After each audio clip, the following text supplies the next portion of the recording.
guys.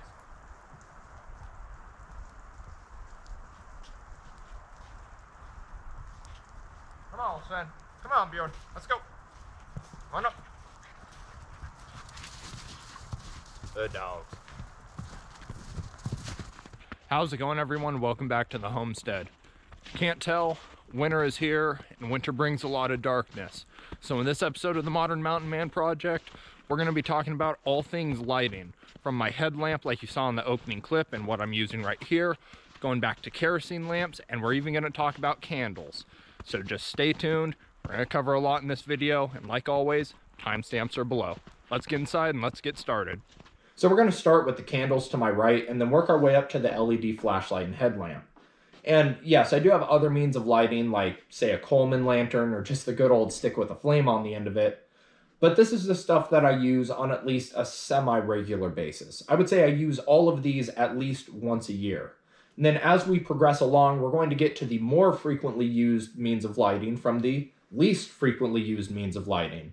But we have to talk about the tea light candle, whether I use them once a year or every day. These guys are awesome.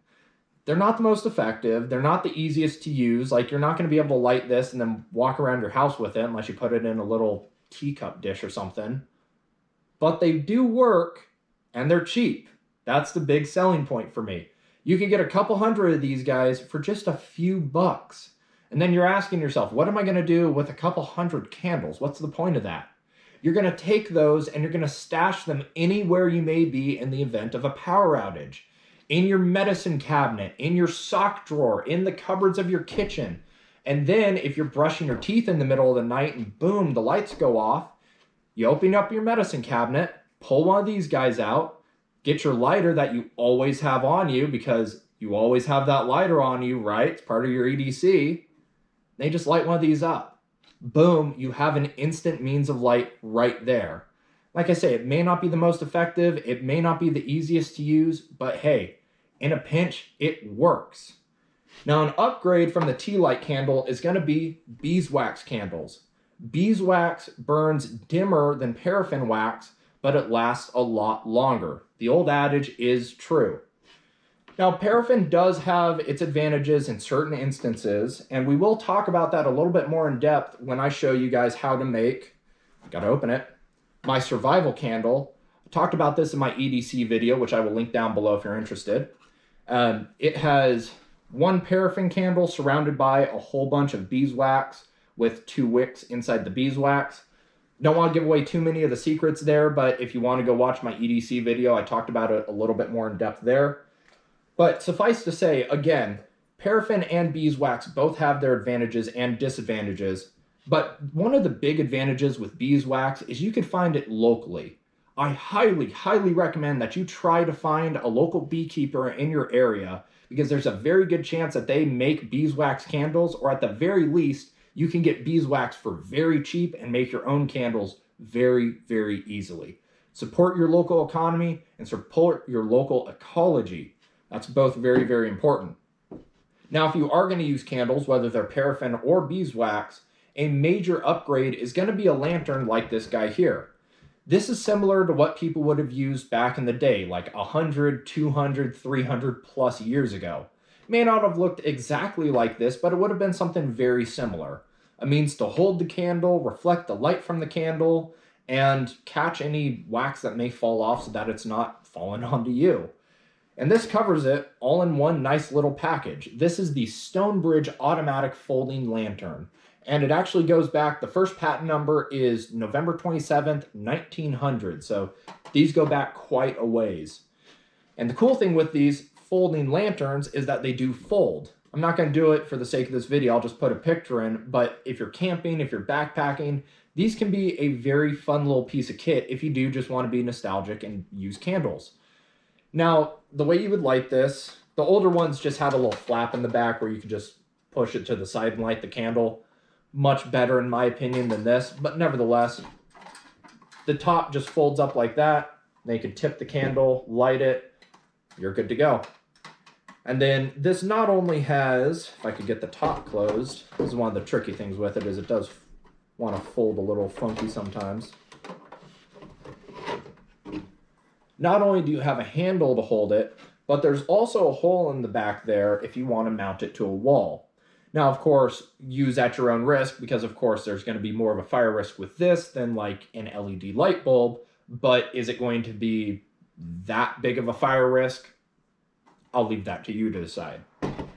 After candles, the next type of lighting I want to talk about is the good old kerosene lantern. Now, this is a modern made-in-China Dietz lantern, but I do have a small collection of vintage kerosene lanterns that I'll show you guys in depth in an upcoming dedicated kerosene lantern video. So if you're interested in seeing them, make sure you subscribe.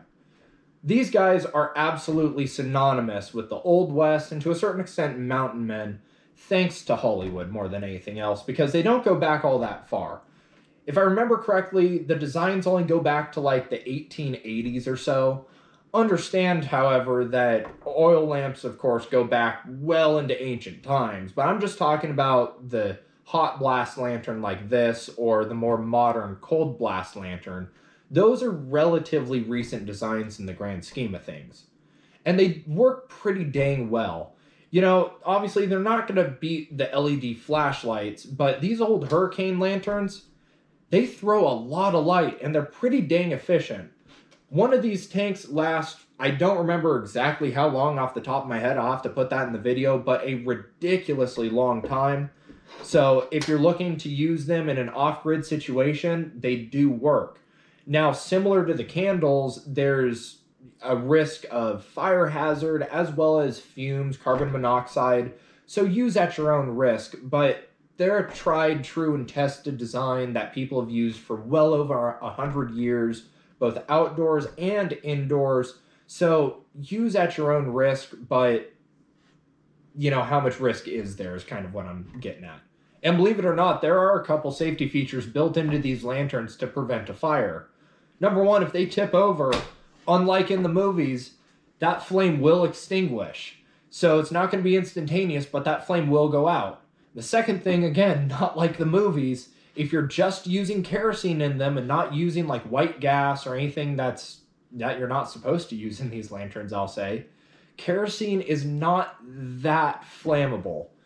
Gas, white gas, if you take a match to it, it's instantly going to go up, right?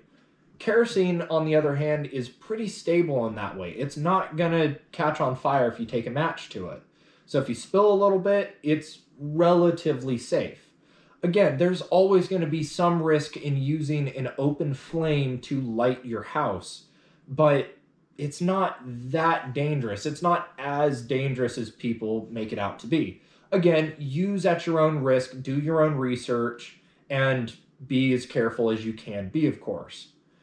And I use these pretty frequently. Not in any serious I need to use these lanterns, but I want to use these lanterns. There are nights where when I'm winding down for the evening, where I just want to kind of relax, you know, have a drink, listen to a record or something, I have some hooks hanging in my kitchen. I don't know if you've seen them in the backgrounds of my videos or not. I have 3 in total, and I just hang a couple lanterns up. Actually, I have 4 if you count the one that's on my wall as well. And I just hang a couple lanterns up, and it's way more than enough light. But it's a nice soft light. It's that kind of amber glow that, of course, is synonymous with a nice neutral flame. So, you know, they're nice if you're just wanting some ambiance, of course, but they do have their purpose in, say, a survival situation, an off-grid situation. Kerosene is relatively inexpensive. It's relatively stable in terms of its lifespan, its stability over time, its storage length. You can get 1 gallon, 2.5, 5 gallon jugs. In some areas, you may be even lucky enough to have a kerosene pump at your gas station. Man, I really wish I had one of those in my area. I have kerosene in some metal containers, black metal containers. That way the sun can't get to them, and they're also not going to evaporate because they are sealed. And yeah, overall, they're great. I love these lanterns. I have a soft spot for these lanterns. Like I say, I have a whole collection of vintage lanterns. And I'm going to stop rambling about them because I got to save some for that upcoming lantern video. Like I say, please subscribe because I'm looking forward to making that one. Moving on, let's talk about flashlights and headlamps. Now, both of these are LEDs, and I would say that in today's day and age, there's no reason not to have LEDs in your flashlights and headlamps. They last longer and they're brighter, they're more efficient, so on and so forth. It's just the better option. Save the old school lights for your Christmas lights and your interior lights. This first guy, this flashlight, this is a Walmart flashlight that I bought like 6-7 years ago at this point, and it still works just fine. Cost $1. I think they were 99 cents. That was the gimmick, 99-cent flashlights. So I bought a whole bunch of them, and similar to the tea lights, since they were so cheap, I just stashed them throughout my house. That way, again, if there's a power outage, I have flashlights everywhere. And if they do sell them at Walmart still, I don't shop there anymore, but if they still sell them, I really recommend that you get some and do the same thing, because it's just a good idea in my opinion. Now, this one has multiple small LEDs, it looks like. I'm not an LED guy, I don't know off the top of my head, but I have heard people say that these aren't the most efficient and they are going to just absolutely drain the crap out of your battery. I will say that I do have some experience with that with the headlamp side of things. I had some cheap headlamps. They were LEDs, but they were battery powered. Like, I think they were $8 from Cabela's.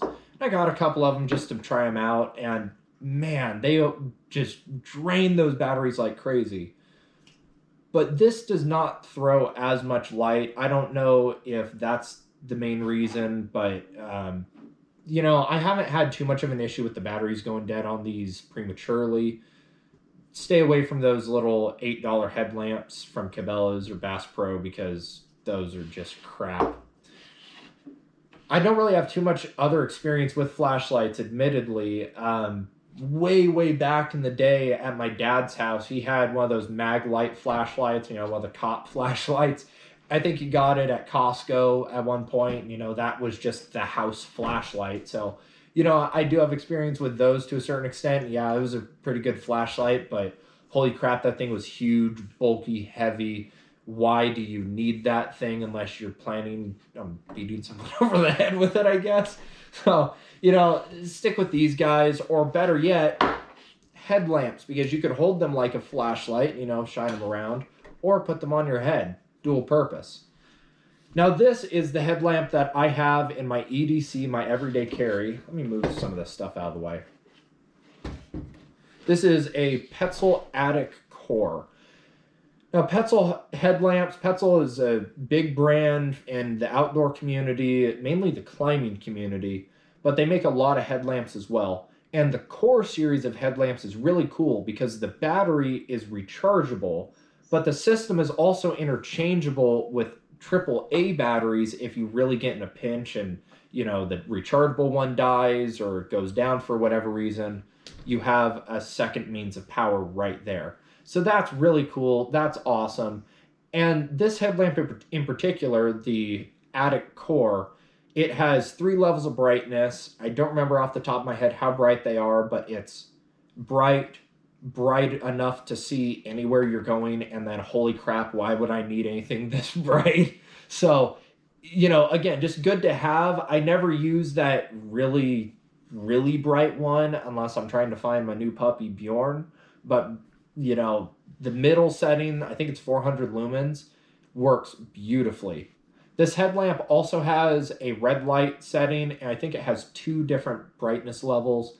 I don't use the red light as much as I should, and the main reason is it's hard to switch from the red light to the white light. I'm sure if I got used to it, it would be really easy to do, but I don't want to mess with it because then I get frustrated, and I don't want to get frustrated. There's a couple more cool things about this headlamp I want to talk about before I let you guys go. So I mentioned that it has a rechargeable battery, right? But it would really suck if that battery dies when you need it the most. So it would be incredibly helpful if there was some sort of indicator light to tell you how much battery charge is left. Well, holy crap, what's that little light there in the corner? That would be your battery life indicator. Goes from green to yellow to red to tell you how much life is left in your battery. Very helpful. And then what's that glowing green ring around the main light? That just tells you where this thing is in your pitch black tent or house, or in my case, bedroom when I was taking out my puppy. So I would take them out at, say, midnight, and then again at 3, and then again at like 6 in the morning, just to, get them potty trained. When I would take them out at midnight, of course, I'm using this headlamp, and then take them out again at 3. How do I find this guy? Well, there it is, sitting on my nightstand and glowing just like the sun.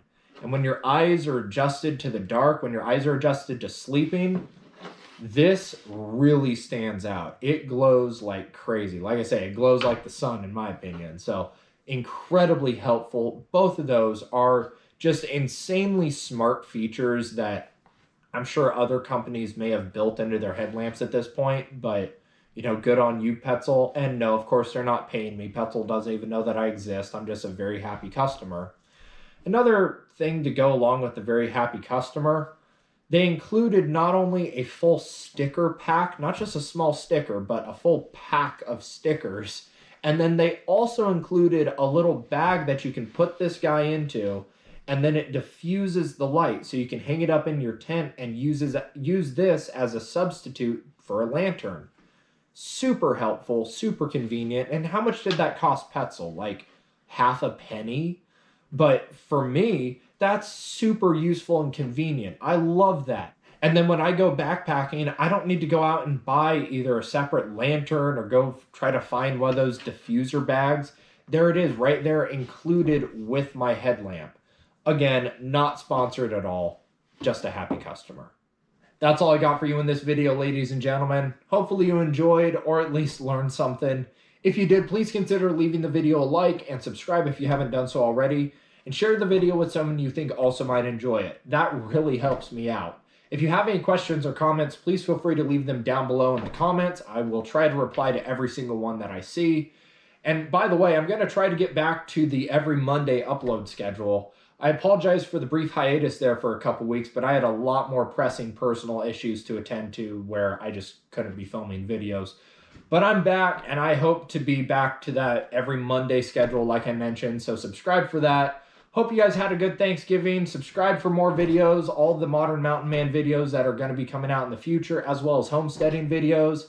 With that, thank you for watching. Think for yourself, shoot straight, and I will see you next time.